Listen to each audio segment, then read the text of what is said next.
provides for benefits to retired heads of state, with security being part of the package that a head of state would get when he leaves office. With the scaling down of Uhuru's security, questions now around the standard procedure have been raised, with people in the political quarter looking at it as a politically motivated move. And that Japhet Kome has laid to rest those allegations. Sami Adika breaks it down on what the law says in regards to a former head of state's retirement package.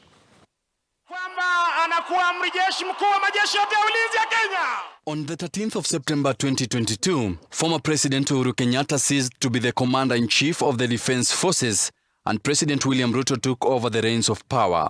This reduced the privileges the former head of state was entitled to, including security. Retired presidents are entitled to additional retirement benefits, such as security personnel, under the Presidential Retirement Benefits Act No. 11 of 2003, which regulates retiring presidents' security in Kenya and also states benefits that retired presidents are entitled to. The move to scale down President Kenyatta's security has been done in accordance with the law, which demands that the ministry in charge of national security consults with the former president before periodically certifying the number of security guards required.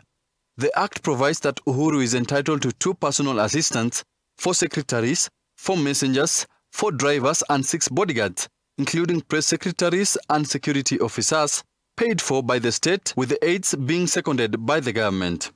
The security personnel who are stationed at Kenyatta's urban and rural residents have been scaled down, with many being recalled for redeployment. Further, retired President Kenyatta is entitled to a lump sum payment upon retirement, calculated as 1 year's salary for each term served as president, a monthly pension equal to 80% of the current president's salary, an entertainment allowance, a house allowance, suitable office space with appropriate furniture, 2 new cars replaceable every 3 years, 2 4-wheel drive vehicles, a fuel allowance, an allowance for electricity, water and telephone facilities, full medical and hospital cover, and other benefits outlined in the schedule of the Act.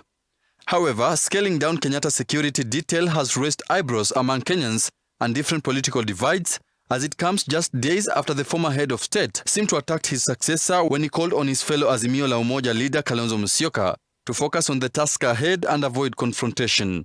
Embakasi East MP Babu Owino sees the move by the government to withdraw security personnel as a political game between former President Kenyatta and his successor President William Ruto to shortchange others politically.